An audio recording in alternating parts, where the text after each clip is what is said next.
Welcome back once again. You're listening to the Resilient Entrepreneur Podcast. This is Kevin Johnson of Leverage Consulting, and today we're going to talk about energy and how that energy affects you and your business. And the real question, as I said in the previous podcast, that I was going to have a question for you for the next few podcasts. Today's question is, how does the energy affect the success of your business? And I believe when I observe clients, I talk to clients, again, I can come up with examples that are going to far exceed this podcast today. And we get into examples of where energy can completely change the face of your business for a day, a week, a month, a year. And it can do it in a positive way or not so positive way.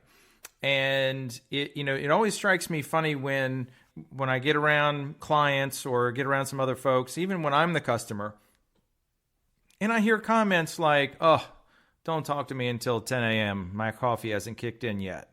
Well, what are you telling me about the patients or the customers that were there to see you from 8 to 10? Are you telling me like they was just like, "Come on, get through. Let's herd you through like cattle"? Usually the first, the people that are there in the first 2 hours of the day, I know from looking at a lot of client schedules, those are typically your busiest people. Those are typically the ones that are working, the moms that are trying to balance everything and keep it together. So I couldn't imagine legitimately saying, those first 2 hours of the day, yeah, you really don't have my best. And then what do you think that does for that customer or that patient, the family? What do you think it does to the rest of the team? Most of my clients, they have morning meetings. And imagine starting out the day and you have two team members sitting over there in the corner that look like death warmed over. What does that do to the rest of the team? But conversely, think about when you have a couple of team members that show up and it's like they're on a sugar rush or something, or they've already had a half a pot of coffee at this stage of the game.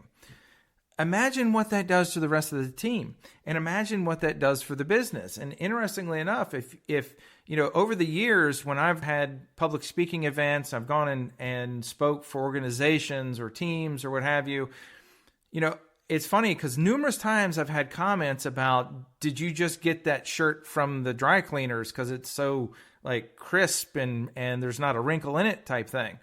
And, funny enough, that alone has been one thing that I have, it's something that I know helps me energy wise. I just detest wrinkled clothes. I can't stand it. I've seen people who show up at work looking like they have slept in their clothes. And it doesn't matter whether it's a suit, a dress, scrubs, or whatever it is. It looks like they slept in their clothes. And I can't imagine that adds to their energy, where conversely, my parents were separated, divorced by the time I think I was 12. And my brother and I learned very early on, if you want something, you make it happen yourself. With that, we learned to cook, clean, iron, do everything. And we didn't bounce checkbooks at that point, but we did do most everything. And, so to this day, when I travel, if I go stay in a hotel somewhere, I iron my clothes. I make sure that they don't have wrinkles in them before I go visit them, because I don't want that to be the one thing that people hone in on. But instead, I've had people hone in on it, commenting on how the shirt looks crisp. And if that adds to the energy, so be it. If it adds to it for me before I even walk in, perfect. If it adds to it for the interaction, even better. And there are other ways to add to the energy. And sometimes, we're all human beings. We all have off days. So making sure that, as a general trend, the team is on an upswing with the energy. You're going to have people, it doesn't matter. They may have gotten a speeding ticket on the way to work. They may have spilled a little coffee on their outfit on the way to work. Could have been any number of things. They could have learned something about their family, and it's nothing that anybody can do anything about. But their day didn't start off great. And, that's where we should be able to rely on each other to be able to offset that and maybe even lift them up a little bit. Even, if somebody comes in a foul mood, It's sometimes we can do things that are kind of funny just to get them to smile.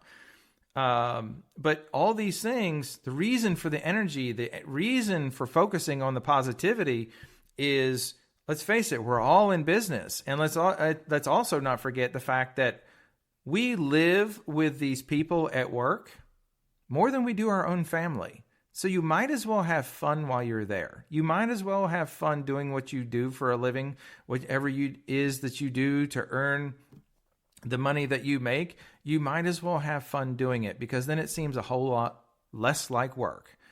So with that being said, from a team perspective, it makes things so much easier. And it's one of the things that I work on with my clients, is just things where, from a teamwork perspective, can you imagine if Mandy, the receptionist, sets up the next team member in our business or our practice? They set them up for success. We bring them through the door, we make our customer or patient smile, we hand them off to the next person, and ultimately they're like that customer is now looking forward to seeing the next person, as opposed to, I just went through the drudgery of meeting Mandy, and she was just kind of like meh, and she made me fill out this paperwork, as opposed to Mandy took good care of me. Mandy smiled when I came through the front door. Mandy got me set up and ready to meet the next team member, Bridget. And, it's things like that suddenly it makes life so much easier. For example, it's even for some of my clients, just the whole act of taking an x-ray, which we really can't do our job without that. Sometimes just the few small things on the front end makes something like taking an x-ray so much easier. It makes the patient taking care of treatment needs that really for health and happiness are necessary. It makes getting the patient to accept that and schedule to get it fixed so much easier. So, and you can apply this to real estate or building a home or anything else. All of this, if the more we concentrate on the positive energy, it's amazing how it becomes infectious in a good way amongst our team. It's amazing how it becomes infectious with our customers and patients. And it's one of those things that tends to snowball in a great way, because we're having fun, they have fun. They have more fun, we have more fun.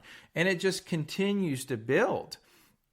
And for those of you, and I'm going to build this into one last thing here, those of you who are wondering about marketing, those of you who are saying, I need more customers, I need more patients. Well, I can tell you right now, if you get the act together within your business and within your team, and you can do what I just got done explaining with building that positive energy within your team.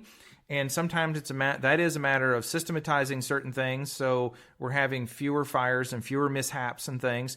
And we can focus on the core concepts of our jobs, so we can concentrate really more on energy. The systems and the scripting is really more muscle memory. And then we get into the energy and the fun and the teamwork of what we do.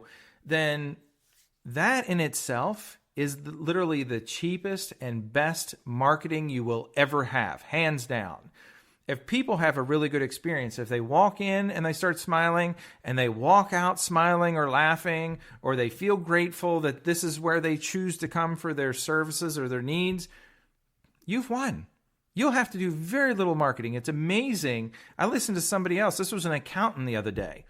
Her base price just to start working with her was $25,000 a year. And she does little to no marketing. $25,000 a year.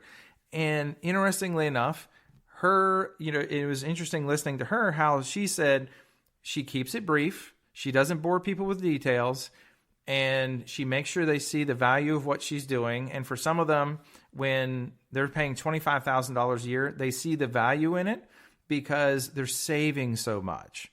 So the question is, if we're also going to have such a great time with our patients, our customers, then are they also seeing the value of what we're doing? And I will say most people don't do a great job of explaining what it is that they do and why the customer or patient should be appreciative of what they're getting. Most don't do that.